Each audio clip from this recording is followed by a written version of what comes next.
शांति और सब कुशल मंगल तो है? हाँ महाराज।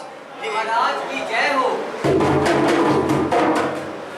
कहो श्रवण, तुम्हारे माता पिता कुशल तो हैं? जी महाराज, आपकी राजधानी में हमें कैसा कष्ट आ सकता है? किंतु महाराज। हाँ हाँ कहो, निसंकोच होके कहो। महाराज, मेरे माताजी और पिताजी मुझे तीर्थ यात्रा के लिए बोल रहे हैं, इसलिए मैं आज आपकी अनुमति लेने आया हूँ। मुझे खुशी है। तुम रथ, हाथी, घोड़े, पालकी या तुम्हें जितने धन की आवश्यकता है तुम ले जा सकते हो। सूरज के प्रताप से ताप से कंठ सूख रहा है, कहीं से जल का प्रबंध हो जाएगा बेटा। जी पिताजी, मैं अभी जाता हूँ और शीघ्र अतिशीघ्र जल का प्रबंध करके जल लेके आता हूँ। शिकार का यही समय है। अति उत्तम विचार है महाराज। हमें सतर्क रहना चाहिए।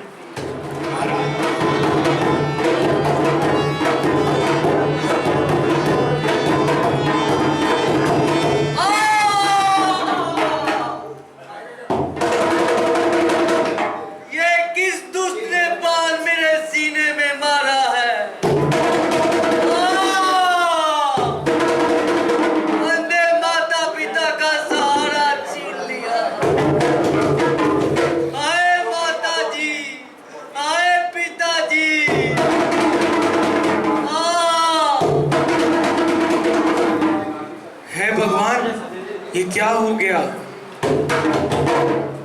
ये घोर कलंक का टीका मेरे ही माथे पे लगना था। ये नहीं राजन, इसमें तुम्हारा कोई दोष नहीं।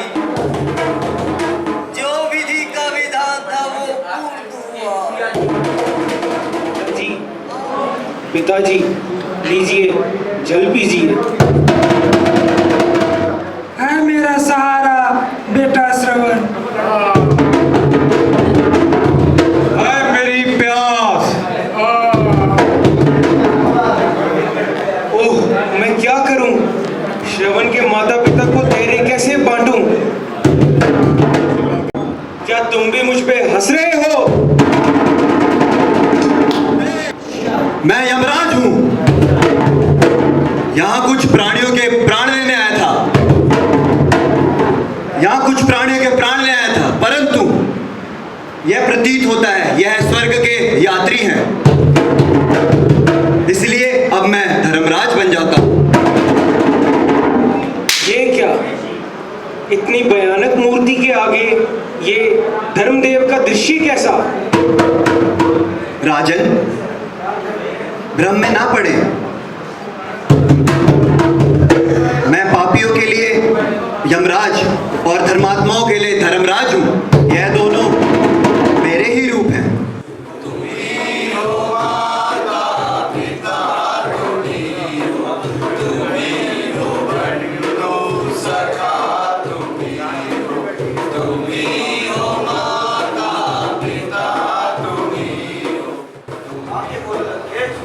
मैं तुम्हारी तपस्या से प्रसन्न हुआ। क्या वर मांगना चाहते हो?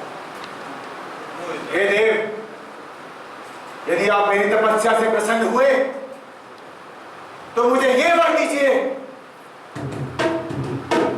कि मैं देवता, दानव, किन्नर व नाम सबको निर्भय होकर जीत सकूं। तथास्तु, ऐसा ही होगा। ऐसा प्रतीत हो रहा है पूरे कैलाश में हलचल मच गई है। कौन है वो? आवाज और पशु पक्षी इधर उधर भटक रहे हैं। ऐसा लग रहा है पूरा कैलाश, किसी ने पूरे कैलाश को हिला दिया है। प्रिय,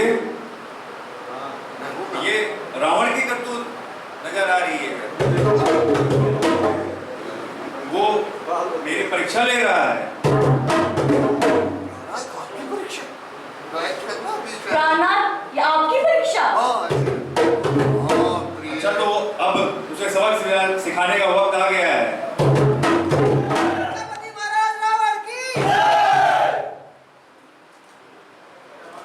ऐ मेरे शूरवीर सरदारों,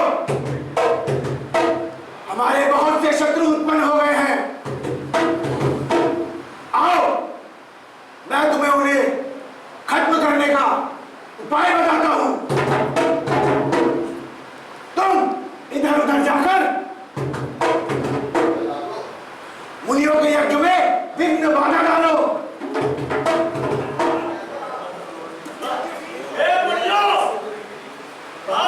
महाराज रावण के दूत हैं और तुमसे राज्य कर लेने आए हैं। अच्छा, तो यह बात है। परंतु हम वनवासियों के पास रखा ही क्या है जो कर के रूप में दे सके। नहीं, तुम्हें कर देना ही होगा।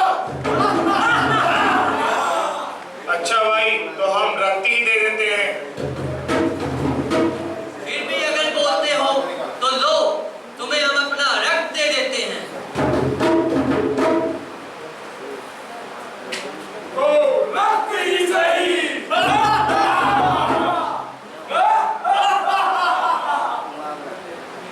अच्छा भाइयों,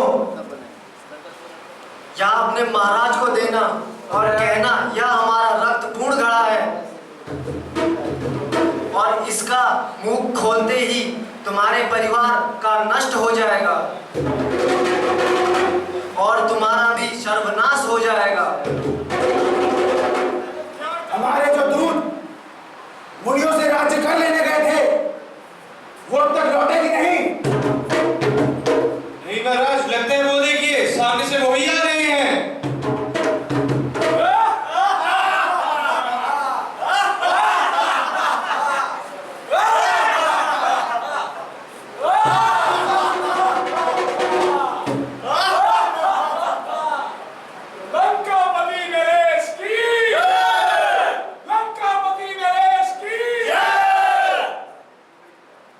ऐ मेरे बहादुरों, कहो, कर के रूप में क्या लेकर आए हो?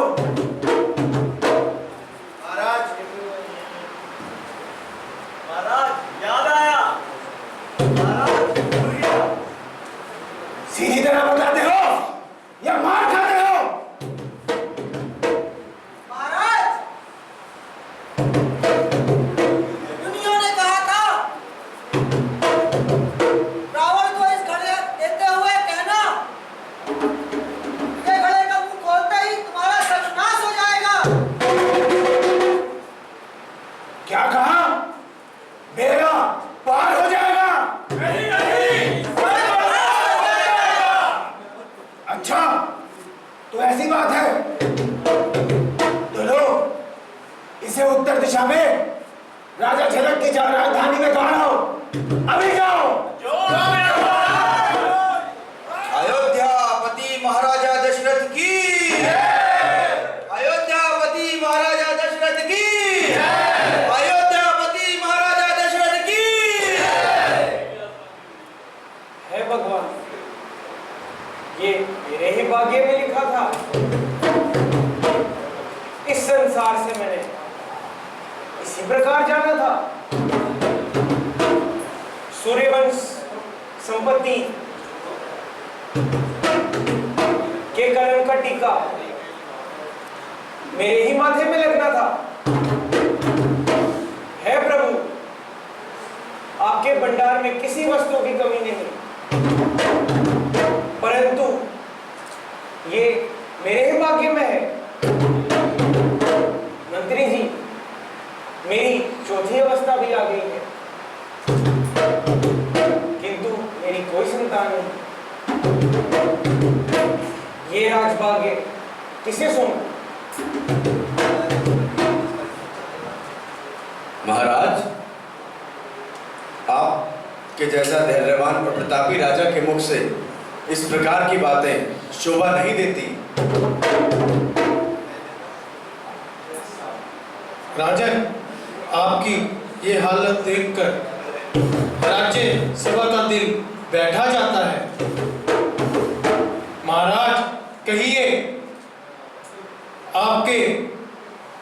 चेहरे के उतार चढ़ाव का क्या कारण है?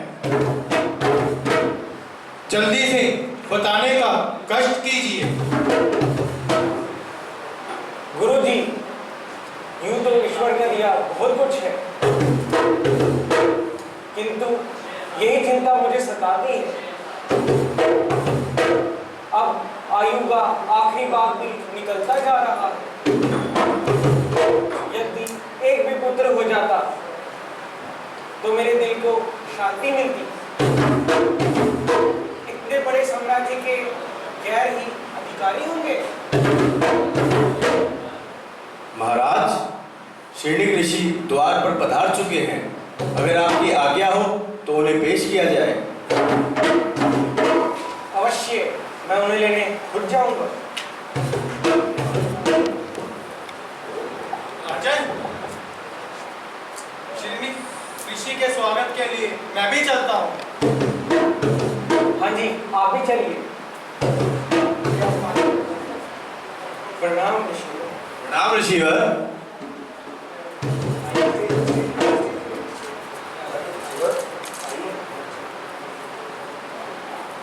आसन ग्रहण करें ऋषिवर।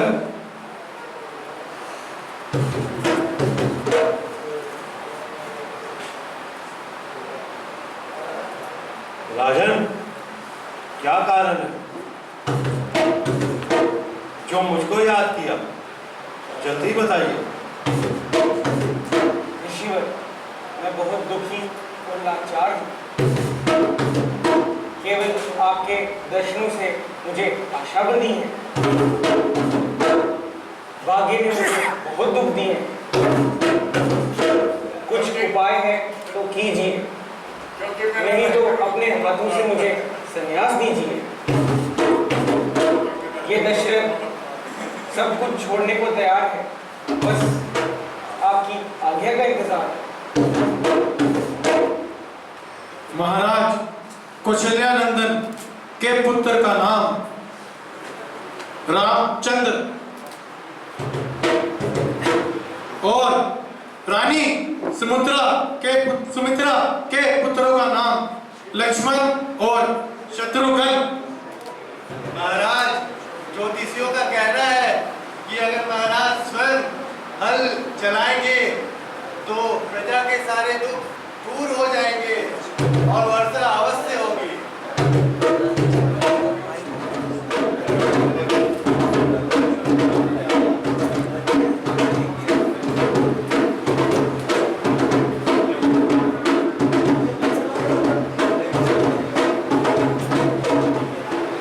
और इस शुभ अवसर पर आप हमारे पुत्री का नामकरण संस्कार करें और हमारे ऊपर एक महान कृपा और कर सकें।